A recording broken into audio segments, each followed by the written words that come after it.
is a vast place.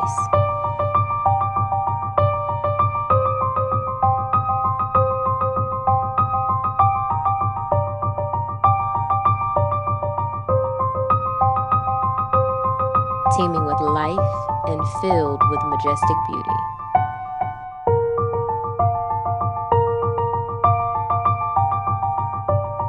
Our world supports vast ecosystems that represent a perfect balance. What one living organism provides to this balance, another supports. This natural balance has ensued for thousands of years. But it seems we are losing something. We function better through sustainability.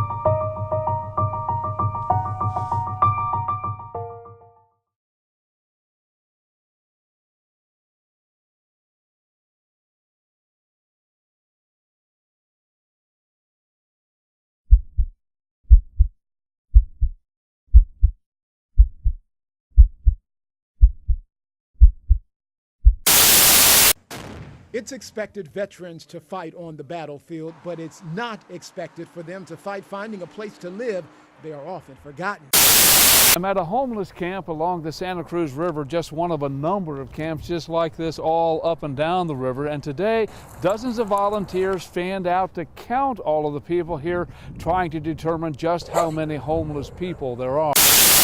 It wasn't very long ago the city of Tucson was getting $11 million a year from the federal government to help people like these and to provide services. That has since been cut to just $4 million. The city is trying to do more with less. Dozens of homeless people have set up camp at Vente de Augusto Park in downtown Tucson. They hang out during the day and sleep at nights, but the camp, full of bikes and several bags, might soon be broken down. America is said to be the wealthiest country in the world, and yet many are struggling to survive. You could be driving by and not even know what's above or below. With our cameras in tow, we ventured into what area homeless people call the underground city, a tunnel hidden from view and where a group of men live in squalor. We are blessed just to wake up to see the sunshine. Old sofas, trash, mattresses, and clothes cover the ground. This is where Big James and several others call home. It does get cold down here. Coming off that river right there, especially when the wind's blowing. That's why I got my jacket on right now. Big James has been living down here for over 3 months. When I couldn't get no more work, I had to come down here. Somebody told me about this spot down here, saying, hey, there's a bed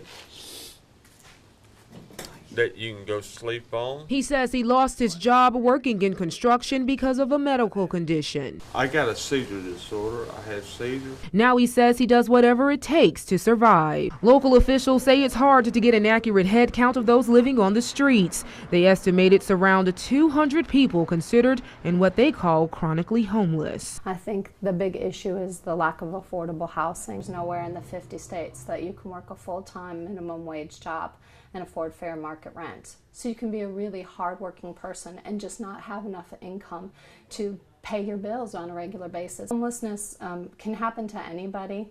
I think more often poverty is the best indicator of homelessness if you live close to the edge. Well, first, I lost my job. Then I lost my apartment.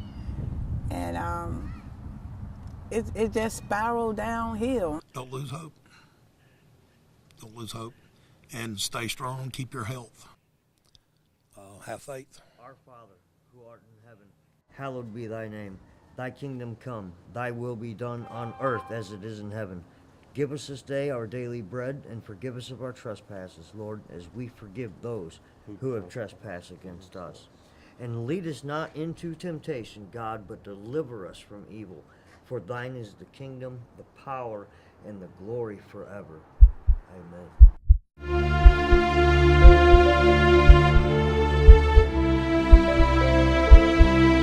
Poverty and hunger stretch across America, but here there is hope.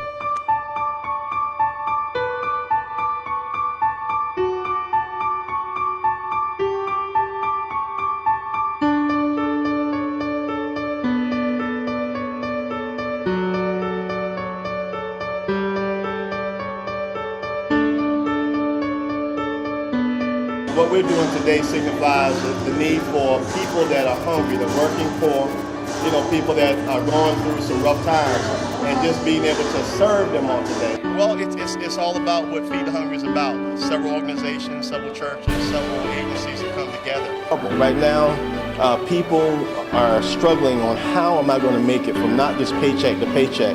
What if I don't have a paycheck? People are struggling when you have a 65-year-old lady that's a grandmother calling, crying, saying, how am I going to make it? I don't have any other income but this fixed income that they've cut down to over $300. So how am I going to make it over $300 a month? That's why we're going into those areas. People want to give back. We call it a day on instead of a day off. But it's always going to be a day on when you have people that are homeless. People are desolate. And, over 4 years later since the recession, it seems that we're going back into a depression. And we want to lift them up, give them a helping hand. We tell people all the time that it could be a lot worse. And for us to move ourselves out of the way and serve someone else, that's the greatest gift that we can give during the season. Governor, mayor, state legislator out there, if you want to take the initiative to raise our minimum wage laws to help more hardworking Americans make ends meet, then I'm going to be right there at your side. In the coming weeks, I will issue an executive order requiring federal contractors to pay their federally funded employees a fair wage of at least $10.10 an hour, because if you cook our troops' meals or wash their dishes, you should not have to live in poverty. We definitely have individuals that are a paycheck away from being homeless. We have individuals that are sleeping on the bridges in Savannah. Okay, I need to see everybody right here. As students prepare for another day of culinary arts in the Woodville Tompkins kitchen, For the brownies and 3 sheet pans for the... they first have to get ready mentally. We have to make sure our mindset is right. You can't be tired, can't be lazy. You have to be ready to work and have a lot of teamwork. That's because the meal they're cooking up now will be donated to the Savannah Feed the Hungry program to help nearly 8,000 people in need. An assignment this big is far from easy. It's not just a matter of taking turkeys and putting them in the oven. The turkeys have to be unwrapped, they have to be washed, they have to be seasoned, they have to be put in the pans. There's 2 crates of green beans right there. That's probably going to take at least half an hour, 45 minutes, even with 5 or 6 students working on it. I think I got the hang of this. The level of dedication is amazing. They've only been working for 30 minutes, and as you can see, they're not even halfway done. We needed some real help in preparing the food for over 8,000 people. They have really come to our rescue. These future chefs are really excited about being able to help out their community in such a big way. There's a lot of unfortunate families out there who don't have it and who homeless. So just to know that I can do something to help them out makes me feel good. I personally feel like everybody should help out in the community and doing whatever that they basically can do. And since our field is cooking, then why not? And that's the attitude that's spread all over the kitchen as these culinary students make a difference in the community, one dish at a time. It's reassuring that the need to eradicate hunger for the working poor is very, very important. It's on the front burner for a lot of people. And by people coming out today to support that, we see the need is great.